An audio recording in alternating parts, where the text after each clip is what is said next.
La primera parte de los 90 yo terminé mi escuela secundaria y comencé a estudiar, ¿sí? Y después la última parte ya estaba ejerciendo como docente.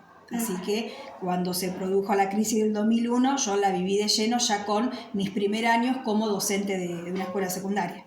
Yo en ese momento era empleada de un comercio, o sea, un supermercado, uno de los más grandes que había en Bedia, o sea que a la crisis del 2001 la viví, una experiencia difícil desde lo que es mi experiencia laboral, digamos. Sí.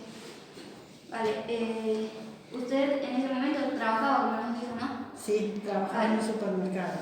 Viví una etapa bastante significativa en Argentina, también estudiando. Sí. Ya estudiaba cerca del 2000, estudiaba en Buenos Aires. Toda la etapa peor del corralito, de los cacerolazos, inflación al máximo, saqueos, todo eso lo viví acá en la provincia de Buenos Aires.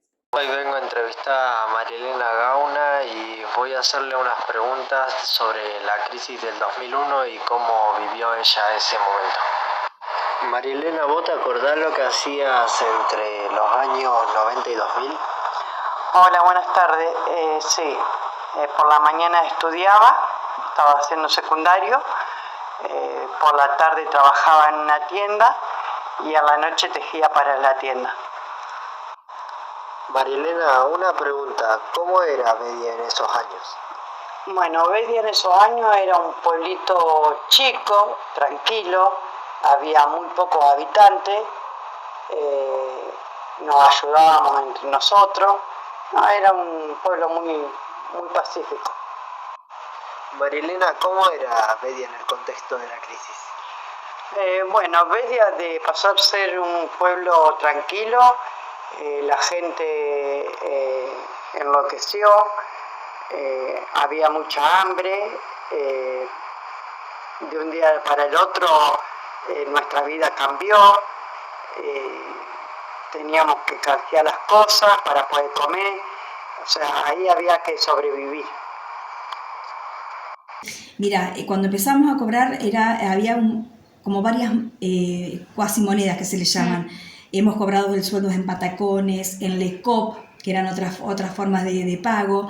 Bueno, y después en efectivo, no había tarjetas de débito, no había cuentas DNI, no había nada de eso, entonces vos ibas y cobrabas con un papelito que te daba en el banco. Claro. Pero a su vez era como que cada provincia había hecho su propia moneda, ¿sí? Como para resguardarse y salvarse un poco de la situación económica del momento. Para que no afecten a otros. Crisis, cada provincia decidió hacer su propia moneda local y en el caso de la provincia de Buenos Aires, esta fue una de las tantas, que es un patacón y como dice, vale un peso.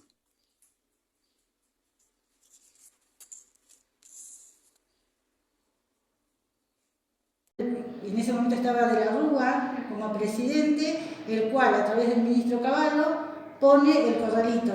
Entonces un montón de gente no pudo acceder a la plata que tenía en ese momento en el banco, hubo un momento muy difícil y aparecieron también los licop o los patacones, que se decía. Entonces en el supermercado, por ejemplo, nos decían, podés aceptar tantos. Y la gente compraba por más cantidad de dinero y nosotros les debíamos aceptar un porcentaje de lecop o de patacones. Lo otro debía ser en pesos, entonces más de una vez te había involucrado en una situación donde le tenías que decir a la gente que hasta ahí podíamos aceptarle esa plata, que entre comillas se creía que eran bonos, no se aceptaba como plata. Me pasó de ir a Junín a llevar, o sea, los depósitos del supermercado y quedarme aislada en ese momento porque yo me gasté los pesos y cuando quería subir al colectivo no te aceptaban los lecop y los patacones, tuve que volver otra vez de vuelta, pedir lo que eran pesos en ese momento o australes, no recuerdo bien en este momento, y bueno, poder subir de vuelta al colectivo. ¿Participaste del trueque? Sí, participé del trueque mucho tiempo, hasta que se terminó el trueque, sí. Hacíamos, por ejemplo, bolsas de nylon, las ordenábamos, las poníamos en caja y hacíamos trueque con otra cosa. La gente que precisaba las bolsas de nylon se las llevaba y nosotros comprábamos lo que nos gustaba en ese momento. ¿Y qué era lo principal que se cambiaba? Los Lo- principales alimentos. Lo que se buscaba mucho era la leche, el azúcar en aquel entonces, porque el azúcar era muy cara. Y entonces casi la mayoría buscaba eso. La gente traía leche en botella. Mi mamá era costurera, Sí. entonces hacía, suponete, repasadores, agarraderas, delantales, bueno, todas cosas así. Entonces ella ponía a la venta esos productos y se llevaba alguna otra cosa que le gustaba o que quería. Sí. ¿Y qué sucedió con los comercios y los ciudadanos con esta crisis que hubo?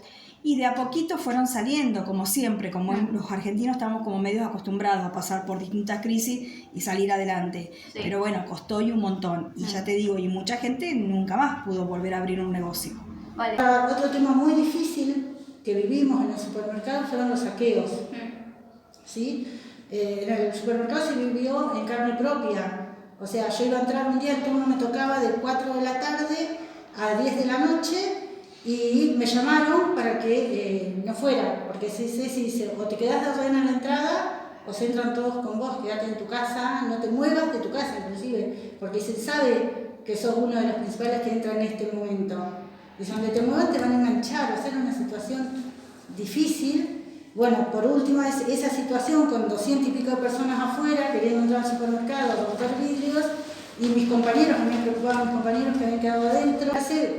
Por suerte los dueños vinieron, llamaron al que era el que a ellos los representaba en ese momento, a ese grupo de personas que yo no recuerdo bien, pero creo que eran entre 200 o 300 personas que estaban afuera para querer entrar a saquear. Bueno, habló con ellos y llegaron a un acuerdo y D'Amico entregó, como no me acuerdo la cantidad de bolsas que entregó, ¿sí? En un determinado lugar con un camión, entonces bueno, así se alivió ese momento.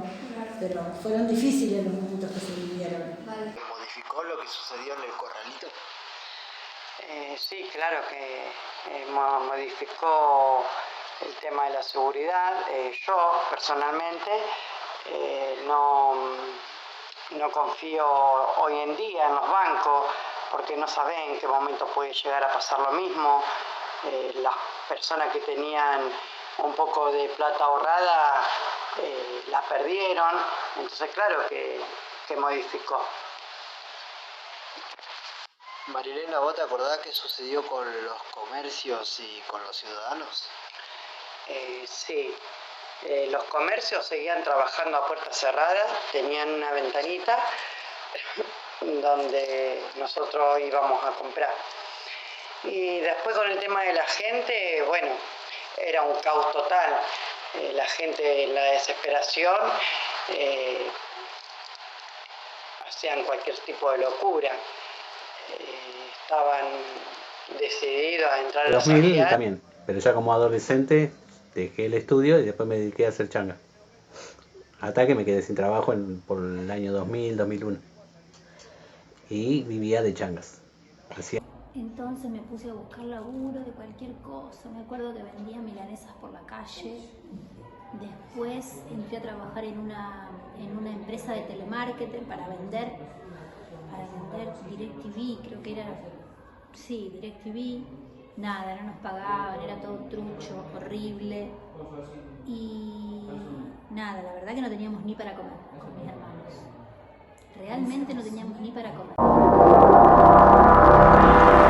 Mira mis sentimientos de muchacho, tan loco guacho, se bombolegan como piernas de borracho. Voy sucio pero no me mancho, es que estoy al revés, me cuelgan los pies de un gancho. Muchos años siendo fiel al mismo banco, al mismo riel, al mismo bando, al edén del bardo. Este pincel con el que pinté de fe mi lienzo en blanco, en el que proyectan tantos. Y ahora vemos cómo nos maltratan, cómo cambia el eje de la data, cuando el que dicen que protege que es el mismo que te mata, el que te ejecuta como rata, hereje antiplaca.